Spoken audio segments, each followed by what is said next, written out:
Millions of people who voted for Donald Trump voted for cannabis. And that we are watching all the dire predictions that the goofy folks that have been arguing against us for years, they've fallen apart.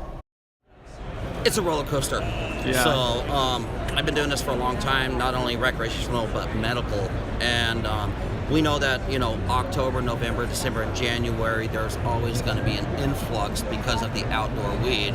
But with as many licenses that was produced, there's no way that the consumers can smoke that much weed right now. There's just so many growers out there,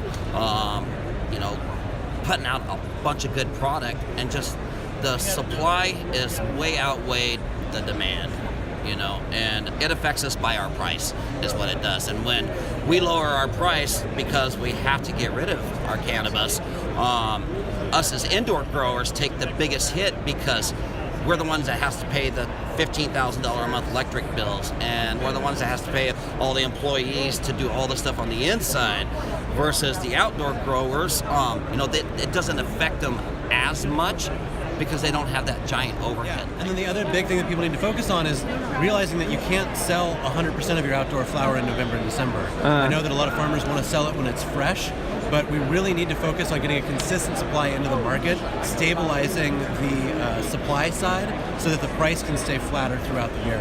And if we can get there, focusing on really good storage techniques and spreading out those sales across the year, flatten out that commodity curve, that's where we need to be headed as an industry, so that farmers can rely on stable prices, retailers can expect stable prices, and we can all kind of float together and work together instead of having these crazy cycles. I think that we're coming out of the worst of it, but a lot of growers, frankly, a lot of growers went out of business in this harvest cycle because prices just dropped so low. We were way oversaturated, and there's still more new licenses in the pipeline. So it's going to keep happening, frankly, until we can sell our Oregon weed outside of the state.